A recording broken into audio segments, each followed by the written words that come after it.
saya setia kepada presiden, saya setia pada negara, bahwa kepala negara mengatakan libur bayar 1 tahun.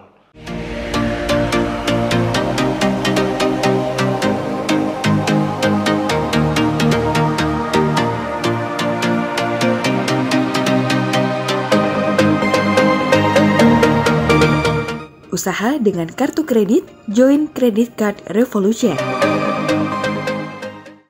Jadi hari ini tanggal 26 Maret, saya ada share teman-teman. Jadi kan 2 hari yang lalu Pak Jokowi merumuskan bahwa akan ada penundaan angsuran selama 1 tahun, ya. Tapi kan keputusannya belum jelas.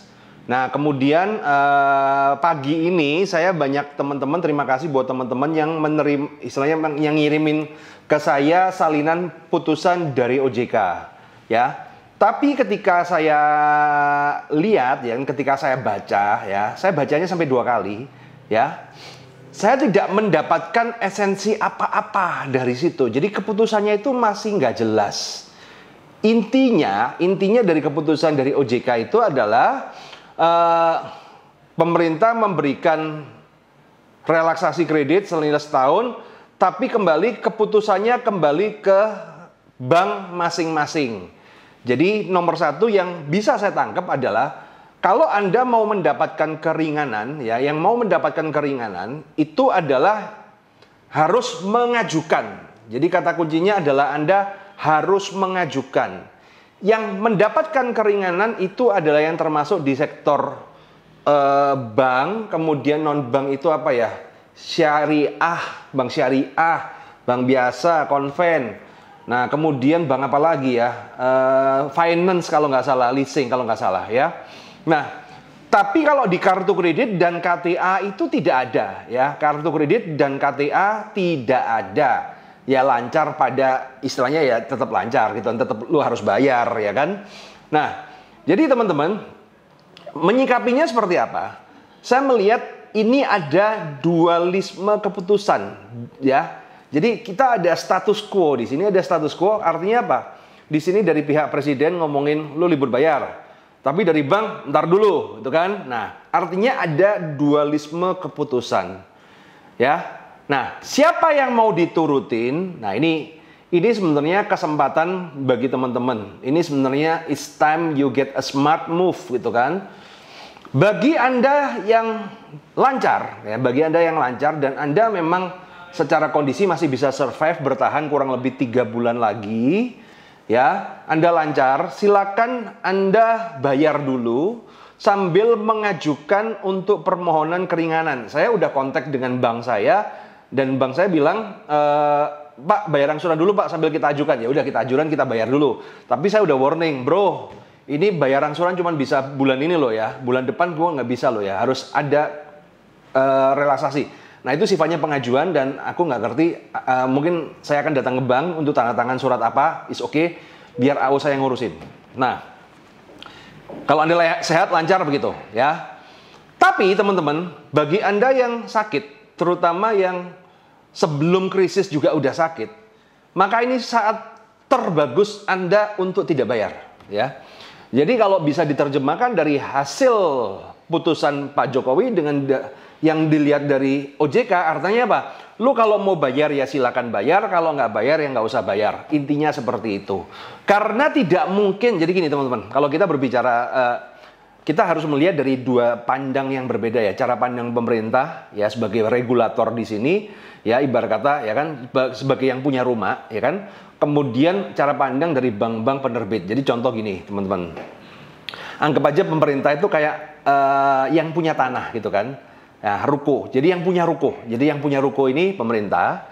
Kemudian bank itu yang nyewa ruko, kemudian usaha gitu kan. Nah, yang punya ruko ini ngomong, ya udahlah, karena bencana begini, udahlah, lu sementara nggak usah nyicil dulu. Nah, tapi kan yang nyewa, yang usaha ini kan teriak juga, loh Pak, kalau saya ngikutin keputusan Anda, ya kan, kemudian saya ngomong nggak bayar, lah kan bangkrut saya kan harus sewa, istilahnya harus bayar karyawan, bayar operasional, bisa-bisa kolaps gitu loh. Tiba-tiba orang-orang tiba-tiba macet semua tanpa ada keputusan yang jelas, ya kolaps gitu loh.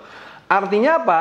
Makanya Anda hari ini di SMS ataupun di WhatsApp apa diberikan pengumuman bahwa angsuran tetap berjalan apa adanya. Ya, angsuran tetap berjalan apa adanya. Ya ini memang harus bayar itu. Artinya apa? Kan nggak mungkin juga bank ngomong nggak usah bayar. Ya kan lu harus bayar. Tapi kalau lu nggak bayar, dia juga sebenarnya ya walaupun ngomongnya nggak boleh apa segala, tapi dalam hati ya tahulah bahwa Anda sudah terdampak dengan yang namanya corona ini, ya tahulah. Ini masalah bukan cuma 1-2 orang, men. Ini masalah banyak orang. Yang macet nanti bukan lu aja. Yang macet itu nanti ribuan, ya kan? Nggak ribuan, puluhan ribu gitu kan. Tapi kan tidak boleh mensahkan itu. Jadi adanya dualisme.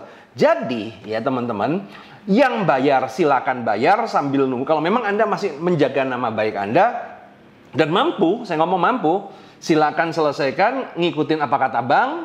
Tapi kalau yang tidak mampu bayar, ikutin kata Pak Presiden, ya kan? Ikuti kata Pak Presiden. Jadi terserah Anda mau jadi cebong atau kampret, is okay. Cebong ini jadi ikutin kata Pak Presiden, kampret ikutin kata bank, gitu kan? Nah, kalau yang lancar, yang sehat jadi kampret dulu deh, ikutin kata bank. Tapi kalau yang nggak sehat, ikutin kata Pak Presiden, nggak usah dibayar, ya. Lupa, imbasnya BI checking, ya kan? BI checking. Jangan takut BI checking, teman-teman, ya kan? Jangan takut BI checking, ya. Jadi kalau Anda ikut kelas saya di Credit Card Evolution, saya selalu mengajarkan adalah BI checking itu nomor 2, gitu kan? BI checking nomor 2. Jangan pernah takut BI checking. Kenapa? Karena ketika Anda sudah melunasin utang semua, ketika masalah udah selesai dan Anda recover, Anda bisa utang lagi kok. Paling ada grace period sekitar 3-6 bulan, kemudian ada utang lagi. Jadi Anda tidak perlu takut dengan yang namanya BI checking. BI checking itu nomor 2. Nomor satunya adalah apa? Modal utama. Jangan sampai, kalau ini di dalam kondisi ya teman-teman ya, dalam kondisi yang wajar, ya kan? Dalam kondisi wajar, BI checking itu nomor 2, ya. Nomor satunya adalah apa? Modal utama. Kata kuncinya adalah apa? Jangan sampai Anda gerogotin modal untuk menjaga nama baik. Karena it's a bullshit. Anda harus melakukan cut loss. Entah itu cut loss sebagian, Anda pilih mana yang harus dibuang dan mana harus dipertahankan. Ataupun cut loss massal semua. Ya, itu BI checking seperti itu. Ya, tapi sekarang kan ini kondisinya berbeda. Ya, ini kondisinya berbeda, teman-teman. Ini kondisi darurat, ya. Bisa dibilang bukan biasa aja. Maka ketika kondisi darurat begini, kita pakai prinsip saya, ya. BI checking nomor 5, ya teman-teman. Kalau di antara prioritas, ingat teman-teman, ya, ketika kondisi darurat, BI checking nomor 5, ya. Nomor 5. Nomor satunya apa? Nomor 1, pikirin diri Anda sendiri, jangan sampai kena corona, ya. Jaga Anda sendiri. Yang nomor 2, jaga makan, jaga keluarga Anda, ya. Jaga keluarga Anda. Jadi kemudian yang nomor 3 adalah jaga, ya kan? Jaga makanan Anda. Jadi kan sandang pangan papan minimal tercover, ya kan? Jadi nomor 1 adalah jaga diri Anda sendiri. Yang nomor 2, jaga keluarga Anda, teman-teman, ya. Jadi ini kebutuhan makannya, terutama masa-masa lockdown ini, Anda harus dipikirkan dulu minimal 1 bulan ataupun sampai 3 bulan, ya. Kemudian yang nomor 3, ya, yang nomor 3 adalah jaga karyawan Anda, teman-teman. Jaga karyawan Anda, jangan sampai karyawan Anda tidak makan, ya. Jangan sampai, sebisa mungkin kalau nggak kepepet banget, kecuali Anda, jadi gini loh, kalau nggak kepepet banget, jangan pecat karyawan, ya. Selama Anda masih bisa mengcover keluarga Anda, ya karyawan Anda nggak apa-apa, subsidi lah. Makanya saya ngomong di status Facebook kan, hari ini banyak PT, CV, UD berubah jadi yayasan. It's okay gitu loh, nggak apa-apa. Yang penting jaga makan karyawan Anda. Kecuali lu buat makan sendiri udah nggak bisa, lu buat keluarga nggak bisa makan, ya karyawan lu pecat. Ya kan? Ya lucu kan? Karyawan makan, lu nggak makan kan ya lucu juga kan? Nah, oke. Yang nomor 4, ya kan? Yang nomor 4 adalah jaga persiapan THR. Ya, ini 2 bulan lagi ya? Iya, 2 bulan lagi. 2 bulan lagi THR, teman-teman, ya kan? Ini harus disiapin ini, mulai sekarang harus disiapin nih, ya. Buat THR. Baru nomor 5 adalah prioritas di BI checking, teman-teman. Jadi, sebelum 4 ini ke cover, bullshit dengan BI checking, sudah. Kalau macet, silakan macet. Ini saat yang tepat untuk macet. Udah nggak perlu gengsi, nggak perlu sok gengsi apa segala. Ini kondisi darurat, teman-teman. Lu mau kalau yang nggak sehat, macet sekalian deh. Yang penting 4 ini ke cover dulu ya. Tapi kalau yang sehat, ya kalaupun Anda mau restrukturisasi, Anda butuh waktu. Ikutin kata bank dan ultimatum bank, ya kan? Sementara saya bayar dulu, tapi cepat dikasih keringanan, karena kalau enggak pasti macet, ya. Iya, jadi sekarang ini ada dualisme nih. Kamu mau jadi cebong atau kampret? Kamu jadi cebong ikutin Pak Jokowi berarti nggak bayar, atau jadi kampret gitu ikutin kata bank bayar. Kalau lu sehat jadi kampret, ya kan? Kalau lu sakit-sakit jadi cebong, udah bebas. Nah, oke teman-teman, jelas ya. Pak, kartu kredit, KTA, pinjol, terserah. Intinya adalah apa? 4 ini tercover dulu. Ya, 4 ini tercover dulu, baru nomor 5 BI checking. Selama 4 ini tidak tercover, lebih baik Anda tidak bayar. Ya. Kalau ditagih bagaimana, Pak? Ya dihadepin. Caranya kalau ditagih, Anda copy simpan pidato Pak Jokowi tentang meliburkan. Dan kemudian kasih itu, bilang aja, saya setia kepada presiden, saya setia pada negara, bahwa kepala negara mengatakan libur bayar 1 tahun. Dan saya setia sama Indonesia. Udah gituin aja deh ya. Ya masalah, ya biarin lah. Jadi kan, karena gini teman-teman ya, bank akan tetap berjalan karena kan dia juga sebuah bisnis. Ya, collection akan tetap jadi collection, marketing akan tetap jadi marketing. Jadi proses ini ada beberapa hal dia akan berjalan gitu teman-teman. Ya kita ikutin aja. Tapi kalau memang sekarang lu buat makan nggak mampu, ya udah lu macet-macet aja lah, nggak usah dipikirin lah, ya. Nah, cuman hati-hati ya, hati-hati ya. Nah, hati-hati adalah apa? Bagi Anda yang punya kredit-kredit angsuran, hati-hati. Yang berbahaya itu kalau macet. Kalau agunanmu itu harganya 1 miliar, kemudian utangmu sisa 100 juta. Itu yang paling berbahaya. Kalau ini sih jangan sampai macet ya teman-teman. Tapi kalau masih agunanmu 1 miliar, utangmu 800 juta, 700 juta, bahkan 600 juta, aman deh. Dah. Itu nanti restruct aja deh. Nanti ketika kondisi udah nanti tinggal direkstrak ya.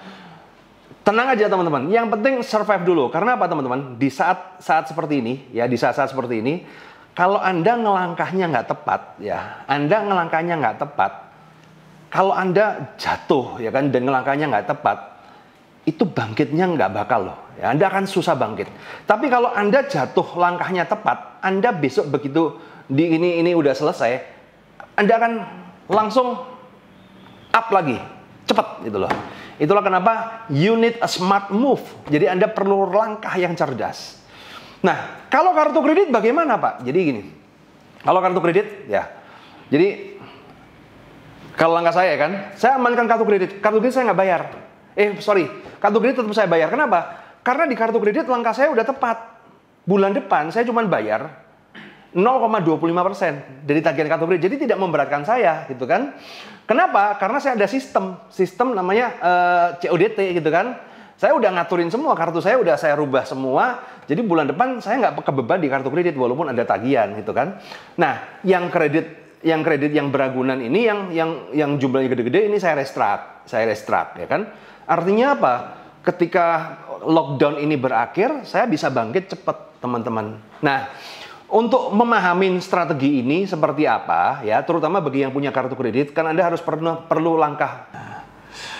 Kredit mobil, kredit apa? Nah ini teman-teman ya, Pak Presiden Jokowi sudah memerintahkan bahwa tidak boleh ada penarikan mobil, tidak boleh ada debt collector beroperasional. Jadi ini sudah ada kekuatan hukumnya teman-teman, artinya terserah Anda mau ngikutin bank atau ngikutin presiden. Ini ada 2 opsi. Kalau dulu ketika kondisi lancar kan opsinya cuma 1, yang ngikutin bank gitu kan, presiden nggak ikut campur. Nah sekarang ada 2 opsi, lu mau ngikutin presiden boleh, lu mau ngikutin bank oke. Kalau lu ngikutin presiden otomatis banknya teriak udah jelas ya, udah jelas. Tapi kan masih ada yang kita ikutin, oke? Dan sebelum saya close teman-teman, ada yang mau tanyakan nggak sih? Nggak ada ya? Ya udah deh, segitu aja deh teman-teman, dan sukses selalu, dan ingat ini adalah masa-masa survival, ini adalah masa-masa badai ya. Anda harus bagaimana, bisnis itu akan naik dan turun, kondisi itu akan naik dan turun teman-teman. Tapi ketika langkah Anda benar ya kan, ketika Anda langkah benar and smart ya kan, nanti begitu turun, begitu kondisi recover, Anda akan kembalinya cepat, secepat bulanan deh, nggak perlu tahunan. Tapi kalau langkah Anda salah kaprah semua, apalagi Anda nggak ngerti, cuma sekedar ketakutan apa segala, Anda akan jatuh dan nggak bakal bangkit. Itulah kenapa Anda perlu langkah smart, terutama yang masih niat untuk bangkit, yang masih niat untuk fight, ya kan? Anda perlu langkah yang smart. Tapi kalau Anda yang sudah hopeless, udah nggak ada apa-apa, ya sudahlah, mati aja lah bro. Macet ada bro. Ya,